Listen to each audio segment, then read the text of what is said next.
Consistency. That's the biggest thing. There's so many agents that will have a good idea and start doing it, and then they just don't keep up with it. And so much of our business doesn't happen overnight. It's years and years. And that's, I think, what the public doesn't see. Sometimes they think, oh, real estate's so glamorous and these people make so much money, but really it's so hard. And I think consistency is where it's at. Years and years of just doing what works and making sure that you don't fall off doing it when you just get busy.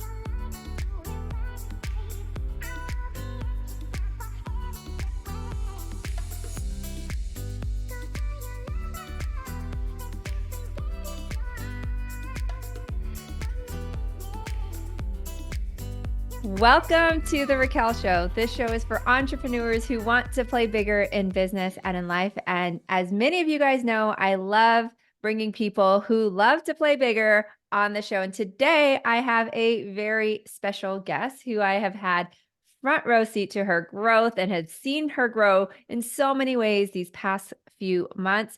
She's a top agent. And last year, she had helped 132 families as a solo agent. I know what you guys are thinking. The kicker is she's never cold called a client. And today she is going to be sharing how she's built a massive business that truly aligns with her lifestyle. And outside of her business, she is a wife, a mother of 2 toddlers, and owns another business, which is a lumber yard, and is a real estate investor who has a portfolio of long-term and short-term vacation rentals. Welcome to the show, Sara DeWulf. Thank you for having me. I'm so excited to be here. I'm so excited to have this conversation. And I know the people that are listening right now or watching this on YouTube are thinking, how do you do it all and help 132 families without cold calling? So let's dive into your business. Okay. Sounds good. So I take things just a day at a time. Real estate, of course, is ever changing and every day is a little bit different, which makes our job so fun and so exciting, but also can be challenging. So I got my real estate license in 2010. So this is my 14th year. So none of this happened overnight, but it's a lot of consistency in 14 years and just doing things that work. Things that don't work, I stopped doing, but I'm willing to try anything. And I guess just switching up where you're advertising, what's working, what's not, and as technology and the world change, just making sure that you're adapting to those things. Yeah. And so you've built a referral sphere, really client relationship business. Walk us through what you've done in the past that has created that consistency, that has created that longevity in your business. Sure. So I am a second generation realtor. My dad was managing broker of my previous brokerage for 20 years. And so I was so lucky to learn from him every single day. And the 2 biggest things that he taught me is that customer service is a lost art. And if you create raving fans, you're going to have a great business ahead of you. And so that's what I've tried to do, is really not just get to the closing table and say, okay, thanks, enjoy your new house. It's really building relationships. And what I've always said is it's so fun to have your clients who then actually become your friends. And so I've been lucky enough over the years to create these awesome relationships of people that tell all their family and friends about me when it's time to build a house. And so it's really just going above and beyond, I would say, what our normal call of duty is. Yeah. So let's break that down for some of the people that are really listening. What is going above and beyond? Are there systems in your business that you're like, when you look back, there's no way we could have done what we've done in 14 years without this? Sure. So really, I try from the very beginning, as soon as I have the contact with, let's say, a buyer or a seller. With a buyer, for example, I'm going to have a buyer's consultation, which sounds so 101, but there are so many agents that don't do that. And when I sit down with them to, of course, discuss their wants, their needs, I'm updating them on the market, what to expect, what not to expect. And it makes our deals go so much smoother, because a buyer jumping into a market like this and then asking for repairs or something like that, they need to know what to expect and what's normal in our market. So starting there and then just building the relationship from there.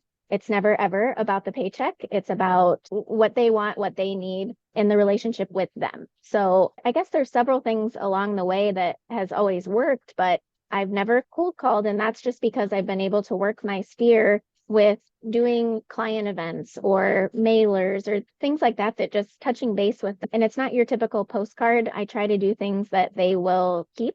like a grocery magnet list, or in Iowa, we don't have a professional football team. So it's the Iowa Hawkeyes. So every fall, my clients look forward to me sending out the Hawkeye magnet. We know football's here. So just consistency and year after year doing the same things to touch base with my sphere and my now friends. That's so awesome. And you said something about client events. How often Mhm. are you guys doing client events? And then what's that one client event that's probably a staple that you know that you can look back in your 14 years that's probably given you the most referrals? So I at my previous brokerage, we would do what was called a pumpkin day, and clients would come and pick out a pumpkin and just events for kids, and that was really fun. Now I've been trying to focus more on maybe two or three just really good events every year. And a month or two ago, I rented out a movie theater, and over Christmas we watched Elf. My clients brought their friends and their family, and I was able to see them. We had a photographer there and a videographer, and just letting them know that, hey, even though you're not in the market to buy a house right now, this relationship still continues. And so please come and enjoy the popcorn and the movies and all the stuff. And so that's probably been my new favorite is the movie theater one. And that's one for sure that will continue every year. Oh, I love that. Now, what would you say? There's a lot of people coming out of the business, and a lot of our audience are real estate agents. A lot of them have been struggling in this recent shift. What do you think has made you stick out in such a competitive market like the Quad Cities? I would say just the amount of times that I'm touching base and communication is key. The biggest feedback that I've heard people complain about, let's say a house was listed and it didn't get sold and they came to me next. I always ask, why do you think it didn't sell? And the number one thing that they tell me is that they didn't have good communication with their agent, that their agent just simply wasn't checking in. And even in a market where if we switch to like you're not getting showings every week, it's still so important to be touching base with these people twice a week. Of course, we can't create buyers out of nowhere and marketing is key and all of that. But sometimes you do everything you can and you're still not getting the showings. So just over the top communication and touching base and what's selling, what's not selling, and just constantly updating your client through the market and what's happening, I think is a big key factor for me. Yeah. 132 clients is a lot to serve and to keep in your head. Are there any special tools or systems or apps that you and your team uses to keep it all together? Yes, Trello has been my new best friend, thanks to you, Raquel.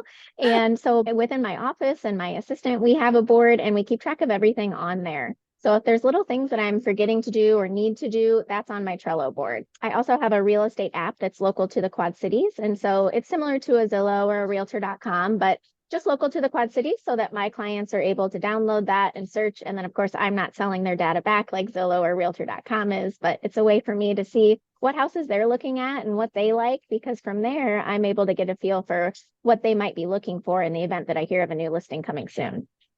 She's the real deal. You guys heard it. She's got her own app on the Apple Store, so you guys got to check it out. So, you had mentioned something about you sometimes speak to clients that the first time their house didn't sell. Are they calling you because you're everywhere in Quad City, or is there something special that you do to get in front of those people? I try to advertise in several different places and I'm switching it up year after year on what's working, what's not. The last year I had a billboard on a very busy intersection in town and I got a couple sales from it, but it was more just people seeing me over and over again. And between social media, the billboard, normal advertising, any place that I can sponsor a little league team or something like that, I try to do it. I think the more places you can be, the better. I love it. You had talked about offline about a letter that has Yes. generated you 200,000 in commissions.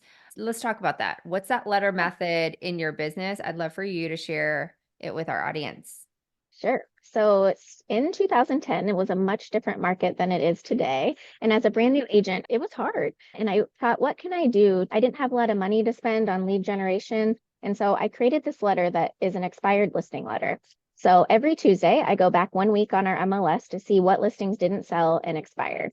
And I send them a letter. It's very 2, 3 paragraphs, not very long. I mail it directly to them and I handwrite on the front of the envelope because I don't want it to look like it's coming from a robot or something. And I pick and choose, so I don't send every single one because I can tell on some of them why they didn't sell. But expired listings are a great way to advertise because they want to sell their house. And for some reason, it didn't.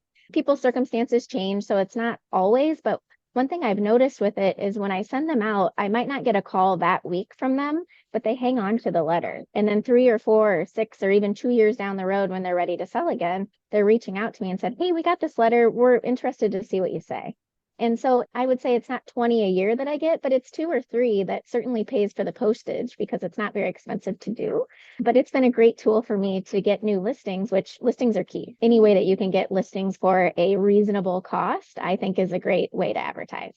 And I'd be willing to share this letter with any of your listeners. So if any agents out there are curious what the letter looks like, please email me or reach out to me on Instagram. Yay. There you guys go. You guys already got a nugget and we're not even a few minutes in, right? One of the things that I absolutely love about you is your ability to execute regardless of your circumstances or challenges, because I know you're building an office. And something that you've done really well is growing your network and your team while you're building this office in constructions and in different spots right now and that's not quite ready. How are you attracting? Let's talk about talent for a little bit. How are you attracting Yeah. talent into your world today? Social media is a big one. I think anytime I was at my previous brokerage for almost 14 years. So anytime a top agent makes a move, I think that people look at that. Where are they going? What are they doing? And my previous brokerage was a great place to start my career, but I simply just outgrew that model. And so when I looked at the real model, it almost seemed too good to be true with how great it is. And so when people are seeing on social media that real is growing here in the Quad Cities, I think they're saying why and starting to look into it or reaching out to me and just showing them the basics is it's such an easy thing just because it's such a great model. So I think mostly social media is where I'm getting the Getting attraction from. so social media works for Yes, making connections with certainly. agents. Yeah. Yes. I love that you're building an office. I love that you're leveraging platforms like social media. If you could go back, even like switching over, because switching over is really hard, especially for a top producer like you, to let go of change, 13 years somewhere else, and now brand new company. What advice would you give to somebody, to even yourself, like a top producer, when it comes to their options and even thinking about making a move?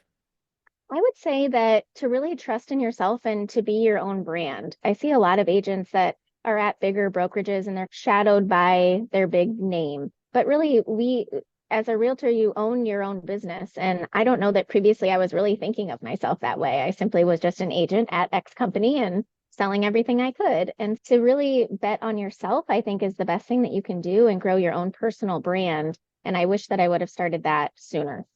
Yeah. What advice would you give to somebody that is trying to build their brand? Figuring out who you want to attract and who you're marketing to. Not to say that you have to only target one audience. I think if you work with a lot of buyers or you're looking to grow more listings, one thing that I do is I listen to a lot of podcasts. Raquel, you were one before I even made the switch. I wanted to learn so much about Reel and just immerse myself in what this is. So I was watching every YouTube video, every podcast. And so to any agent that's looking to get better, I would say podcasts, YouTube videos, find top agents on Instagram and follow them and then just copy what they're doing. Not exactly, but make Yeah. it your own. And I think that's a great way to get ideas on new things that are working. Yeah. You have built such an amazing community, and it's probably no wonder that you're going to build this amazing office in the Yeah. Quad Cities. And I can't wait if you guys are in the Quad Cities or if you really just want to be part of her world and she's got a network across the country, definitely reach out to Sara. But how important in your business, even in growing talent, is referrals, testimonials? Or do you guys do anything special for any of that? Yes. So my previous brokerage, they used testimonial tree.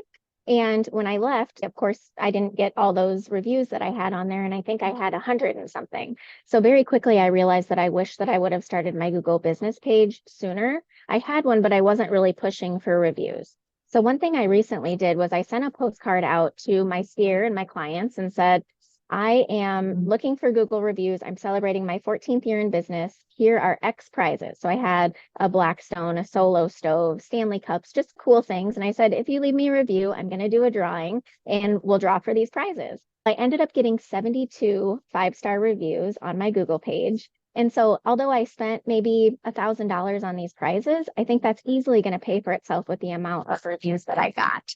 So as a newer agent, I would say focusing on reviews is so huge because in the beginning, even if you don't have a ton of clients right away, people might be looking on your Google page and looking at your testimonials and how'd you do for, even if it's your mom that wrote the review, at least you have something on there that shows that you're a credible person. Yeah, it's proof over promise, Yes, especially when it's exactly. coming from your clients. Do you guys have a system since you guys are 72 is a lot, right? And that's amazing. Now, is it part of your process? It is. So I have a few checkpoints through a real estate transaction. And the end, that is one of the last ones. We touch base after closing just to make sure that everything's going smooth, of course. And that's usually when we send the Google review form and ask them to fill it out because it's still so fresh and top of mind from there. Yeah. Awesome. And what's one habit that you can say as you look back that has contributed to your success? Consistency. That's the biggest thing. There's so many agents that will have a good idea and start doing it, and then they just don't keep up with it. And so much of our business doesn't happen overnight. It's years and years. And that's, I think, what the public doesn't see. Sometimes they think, oh, real estate's so glamorous and these people make so much money, but really it's so hard. And I think consistency is where it's at. Years and years of just doing what works and making sure that you don't fall off doing it when you just get busy, because ultimately June's busy and you're running around like crazy, but are you still sending out the expired letters? Are you still asking for your reviews? So nailing down a system and just a checkbox from start to finish and making sure that everything is complete is the best way that I think that you can grow your business. Yeah.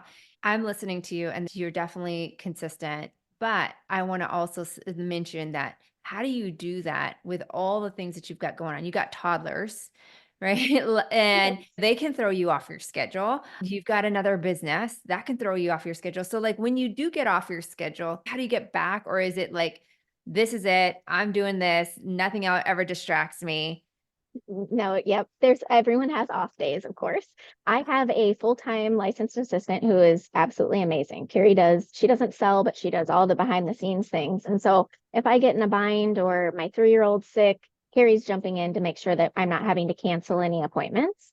And very rarely have something like that happen, but a lot of help. I think being a mom can be so humbling. Previously, before children, it was, oh, I could work as much as I want. Do I want to show at house at 8 o'clock? Sure. And now it's just switching to make sure that they and my husband are my priority. It takes a village, and I have a lot of help, thankfully, with my family and Carrie and my husband and babysitters and all those things. So I take things a day at a time and just try not to get too overwhelmed and to not sweat the small stuff. Yeah. Is there a routine that, let's say it's not your kids, or it's, let's say you've got to make some phone calls and touch base with your clients in your sphere and you just don't feel like it? Is there a routine when you're off track that you just get back on? Yeah. So if I'm just a little burnout where I Yeah. just want to be in silence, I will take that time, a couple hours to maybe go to the mall or go to the gym and just clear my head and be in silence. With a 1-year-old and a 3-year-old, it can be nonstop talking and mommy. And so sometimes you just need a little silence and a little quiet time. And I just try to reset my brain. And it might not even be that day where I want to make the calls again. I might just take that afternoon and the next morning start fresh again. Yeah. See, I love the realness of the show because I think Yeah. everything, like you said, we make it all glamorous, but I'm like, okay, Sarah sold 132. She's got a 1-year-old and a 3-year-old. And imagine that was a year ago. So that I think maybe they might have been two and like newborn. Yes. And she's opening up an office. She Yeah. just switched to brokerage. Those are big moves. And sometimes Yes. on social, it looks like we all have it together. And you got to give yourself some grace and take those days of Yes. clearing your mind. And it's Yes, okay as a exactly. mom. It's really okay. Yeah, I think it's good. It's healthy. Is there a lesson that you wish you would have learned sooner? You've been in the business for 14 years. Is Yep. there anything that you wish you would have learned sooner? Yeah, I think to just not sweat the small stuff. In the beginning, it's so nerve-wracking when you know that this is the biggest investment of most people's lives and you don't want to screw it up. And now that I've seen best and worst case scenario, in 4 years ago, my dad passed away pretty unexpectedly. And so he, of course, has missed every single day. But that was such a big lesson to me of tomorrow's not promised. And I remember sitting in the hospital with my husband, and my dad was in surgery, and the doctor came out and said, we don't know if he's going to make it tonight. And I looked at Matt because my dad and I were business partners. And so how quickly your life can just change. So it was a life lesson that he, of course, has missed every day, but how lucky am I to have such a great teacher for 10 years. So just taking things a day at a time and not stressing about things that you can't control. Oh my gosh, I just got chills as you said that. Yeah. What's next for Sara? What are you most excited about? Oh gosh, I am so excited to grow Real in the Quad Cities, and it's so exciting to also watch Real grow nationwide and in Canada. When I joined in June, from what's happened since then, it's been just exciting announcement after exciting announcement, and watching all these awesome agents and teams switch over. So that is so fun. Growing my office, Buy Sell Build QC, we're really excited for that to open in the next 6 weeks or so. So I can't wait to get back to my normal routine of an office life and get all my ducks in a row. So yeah, those are my two biggest goals currently. Oh my gosh, you have so much knowledge to share. Where can people connect with you? Instagram, I would say, is the best and easiest way. My handle's Sara DeWulf Realtor, and I answer all my messages on there. So feel free to shoot me a message. And like I said earlier, I'd be happy to share that expired letter with any of you that are interested. Yeah, so reach out to her, say expired in her DM. She'll probably send you it. So definitely Yeah. reach out to her and connect with her. And we'll also put it in the show notes. And as we wrap up, there's always one question that I ask every single guest is what does Sara do to play bigger in business or in life? I am going to work on getting 1% better every single day in all aspects of life. What systems can I get in place with my real estate business, with my office, with social media, getting more organized and just figuring out what's working, what's not, and constantly pivoting to grow this business. Oh my gosh, you're such a rock star. I appreciate you. I appreciate your time. I appreciate you finally being on our show. I'm Yes, so excited yes, for you thank to you. share all of your knowledge with everybody that's been listening or watching. Thank you for being here. Thank you for your time. And I can't wait to keep supporting you in playing bigger. Yes, thank you for having me. I appreciate it so much.